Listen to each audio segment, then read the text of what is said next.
The effects of climate change are already widespread and costly. We need government leadership to limit global temperature rise, build resilience, and steer the world to a meaningful climate agreement in Paris in 2015. But business too has a crucial role to play. That is why I commend corporate leaders who are bringing ambitious vision and commitments to my climate summit in New York on September 23rd. I urge all business leaders to be champions on climate action. Thank you. As the leader of a company that's in the business of food and beverages, I deeply understand the critical impact of climate change on food and water supplies, and that's why I believe all of us need to take action now. I think it's time for business leaders to step up and to approach the table and to actually, in action, show leadership in an important question like this one. Climate change is important to me because I see what is happening around in the world.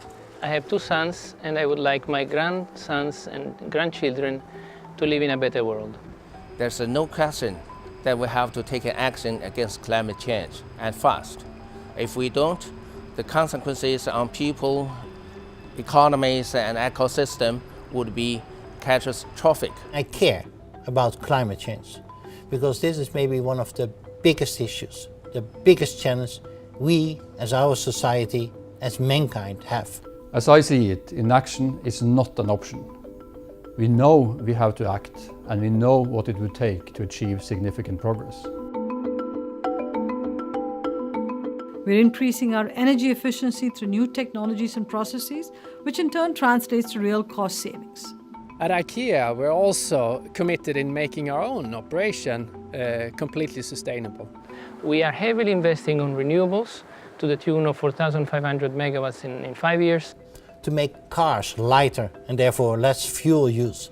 We have set carbon intensity targets for our business. We're reducing our water consumption, which helps us manage our risk and protect our license to operate in communities. We've put aside 1.5 billion euros as a first step in order to produce the same amount of energy as we consume. We want to be the forefront of green and low carbon innovations and production, and will continue to engage in carbon trading market. To make electronics greener, but also to develop new forms of energy with new coatings to boost the output of solar cells. Statoil has stored 25% of all globally stored carbon from oil and gas production. And we're working with farmers to make our agricultural practices more sustainable. So far we've invested in 700,000 solar panels on our rooftops across the world. Or to use agriculture waste for new forms of energy. We will reach carbon neutrality within 2050. And we have also invested in more than 200 wind turbines in a number of countries. I hope the UN summit this week will be really productive and provide for a common understanding that eventually makes the global community do the right things next year in Paris. I hope for 3 things. First of all, that we raise the awareness around the important topic of climate change. Secondly, that we can share good examples across businesses and governments. And thirdly, that we build a strong commitment around this important topic.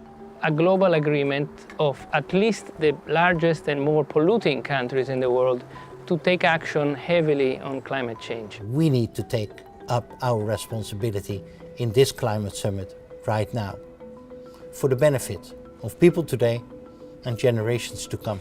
The economics of climate change is a compelling argument for why decarbonization is necessary.